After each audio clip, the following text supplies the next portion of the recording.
Module 10, problem set 1. So here we're given a couple of vectors in angled bracket notation, and we're asked to find the sum of those vectors.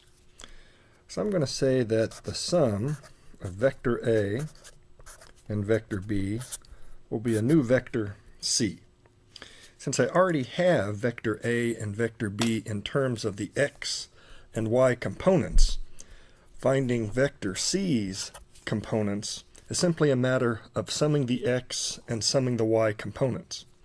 So I do that here, and I discover that vector C would have 31.7 plus 17.6 newtons. That'll give me 49.3 newtons for the x component, minus 10.8 plus 20, that's going to be positive 9.2 newtons.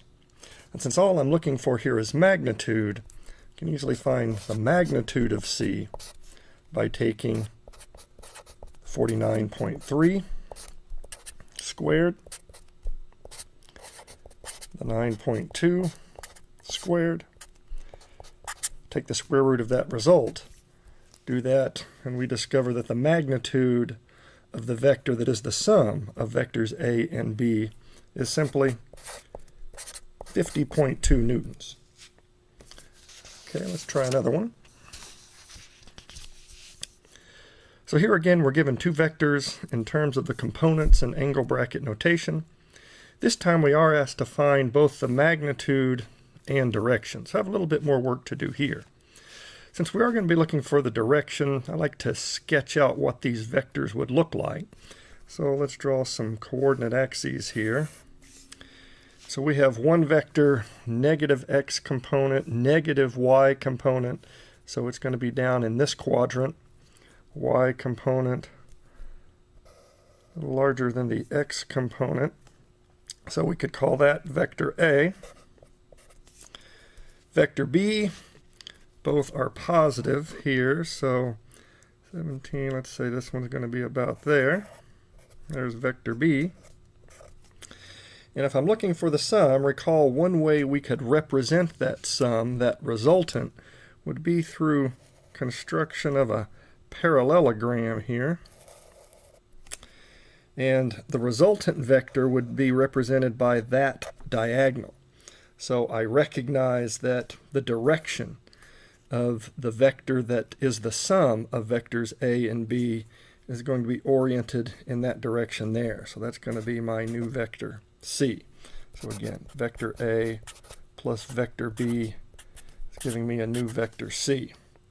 Okay, again, it's very easy to go ahead and find what vector C would be in terms of its x and y components by simply summing the x and y of the contributing vectors here. So we do that little bit of arithmetic, and we discover that we'd have 9.02 newtons in the x direction, minus 2.52 newtons in the y direction, and recognize we had a positive x component, a negative y component. Indeed, that's what we saw when we represented it graphically here. And now I would like to know what is this angle theta, the angle that I would find by sweeping out from the positive x-axis around counterclockwise till I encounter vector C. I'm going to find that by first finding what is this angle in here.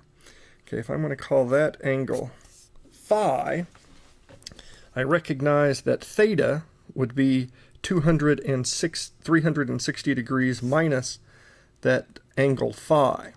So what would be an easy way of finding angle phi? Well, again, I have the x and y components here, which means the tangent of phi would be the 2.52 newtons divided by the 9.02 newtons. Therefore, angle phi would be 15.6 degrees, and theta, the angle that would define the direction of C, would be 360 minus the 15.6. We do that and we discover that angle theta 344.4 degrees.